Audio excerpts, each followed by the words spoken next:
What do you do when you get divorced from a narcissist and you still have children together? And then the narcissist gets remarried and their new spouse becomes a flying monkey. How do you deal with that? Well, that's exactly what we're talking about today at queenbeing.com. So let's get started. Closed captioning provided by Athena Moberg and CPTSDFoundation.org.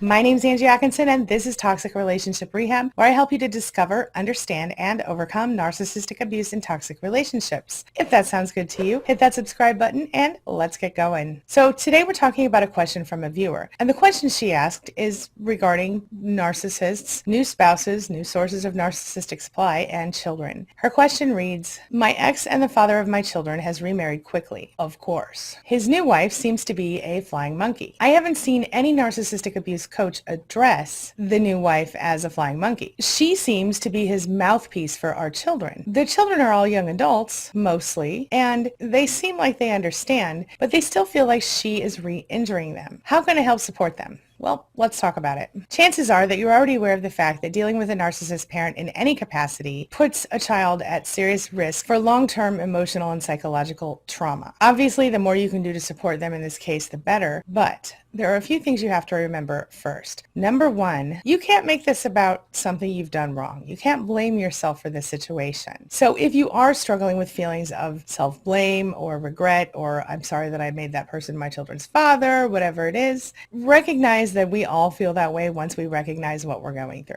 It's not just you. But you also have to recognize that it's not your fault. You didn't sign up to be with a narcissist. And chances are you didn't recognize it until it was far too late. The fact of the matter is narcissists are really good at sucking people in. During love bombing, which we also call idealization, narcissists very often hide their true nature. And some of them hide it long enough that we end up having children with them. Some of them come out with it sooner, but we don't recognize it because maybe we grew up in a toxic home, or there's also the fact that this type of abuse is incredibly subtle, hard to detect sometimes, especially because very often the narcissist blames you or the source of narcissistic supply for the problem. Anyway, whatever the reason was that you chose to get involved with this person, now you know better, and that is good. But if you sit around and you stress yourself out and you waste your energy wishing you hadn't done this or worrying about the effects on your kids, this is only going to make things worse for both you and your kids. In this case, you said most of your kids are young adults, which is positive because now you can explain things to them in a really specific way. In fact, you could even teach them about narcissism. And dealing with a flying monkey stepmother probably is more common than we would like to admit. Same for a flying monkey stepfather, if we're being honest. But how do you support your kids in this situation? What do you do to make sure that they don't get further damaged by the new step-parent? I think the most important thing you can do here is to make sure that you personally validate your children as often as you can when it's appropriate to do that. And of course, respect them and their personal space and their own needs, and protect them where you can. We can't change the fact that their other parent is a narcissist.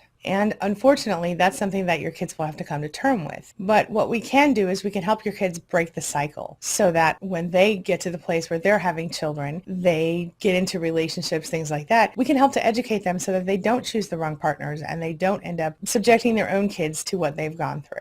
And you can do a lot to help make it better for your kids. You can help them develop coping skills. Like I said before, validating their feelings is a huge part of all of this. A narcissistic parent, by nature, invalidates their children, their spouse, anyone that's in their inner circle. This may include the flying monkey step-parent, but that's not your concern here. Validating their feelings will allow them to recognize, number one, I'm not crazy. Number two, my feelings are real and my feelings are valid. I know growing up, that was one of the biggest things I struggled with, was feeling like my feelings weren't real and they weren't valid and I didn't matter. If you're familiar with the typical toxic family structure, the child who tends to be the scapegoat child is the one that you really have to pay attention to here. This is the child that is constantly targeted by the narcissist. And to validate the scapegoat child could change their lives so quickly for the better. You need to let them know that it's okay to be angry and that their feelings are justified. They have a right to be angry and that they don't deserve what has been happening to them and that they deserve to be loved and cherished like everyone else. Now, something a lot of people won't say to you is also keep your eye on that golden child and the lost child.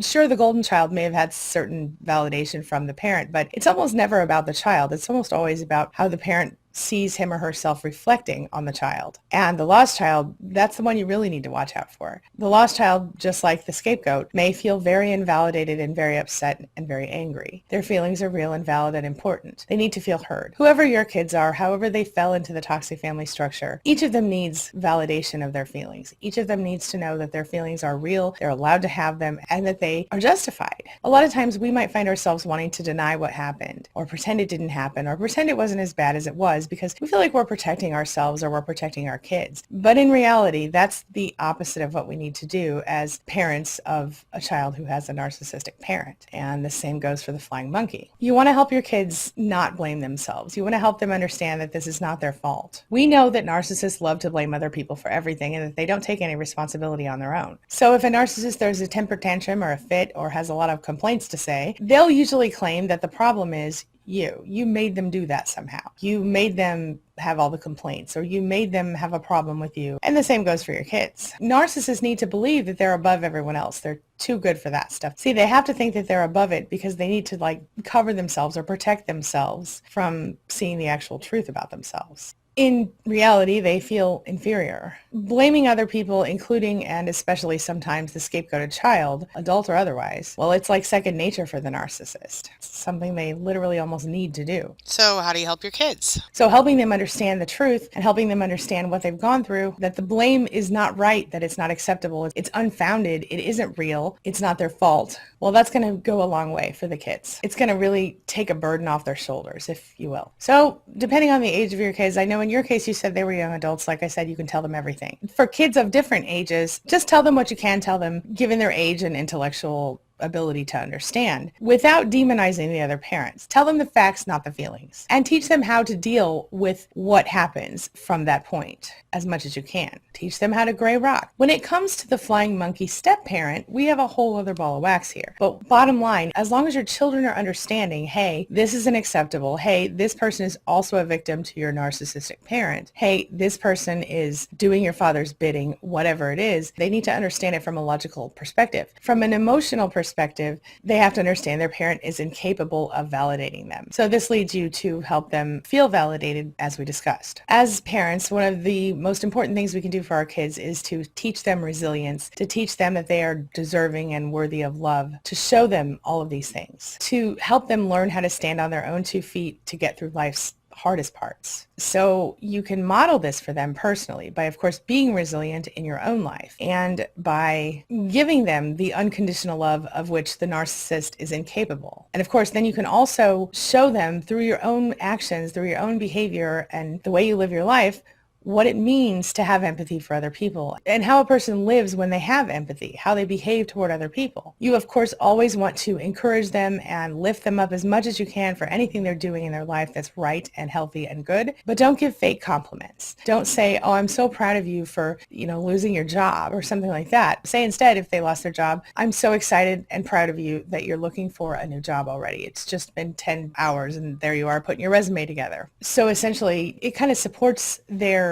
understanding of what competence is, and it supports their ability to feel competent and to actually be competent. So you're not lying to them. You're not telling them, oh, you're amazing when they're not. You're saying, hey, specifically, I'm proud of you for this thing that you're doing, and I want to encourage you to keep doing that. Or, hey, it's really cool that you're making the choice to stop doing this thing, and I want to encourage you to stay on that path, whatever that is. And of course, you want to reinforce their ability to feel self-confident as much as you can and teach them to listen to themselves, listen to their own instincts, listen to what it is they feel when they're around someone, because that lesson, that ability to understand how you feel when you're around another person, that's really the key to figuring out who's toxic and who's not in your life. If you really think about it, if you're spending time with someone and you don't ever feel comfortable around that person, you don't ever kind of let your guard down and feel relaxed around that person probably isn't good for your life. Whether you want to call them toxic or you want to call them a narcissist or whatever you want to call them, if someone makes you feel yucky every time you spend time with them, that's a sign that person probably doesn't belong in your everyday life. The last thing I would say is that you might notice that your children tend to take out their anger on you sometimes, or at least vent their anger to you, and you might feel frustrated and overwhelmed by this, especially if it's still kind of a new painful situation for you, in which case I would say make a point of not taking it personally. It's hard to do it sometimes, but recognize what your children are saying. Even if you can't actually give them an answer, simply validate them. Oh, honey, I so understand how that feels. I wish there was something I could do to help you. But here's a way that you can deal.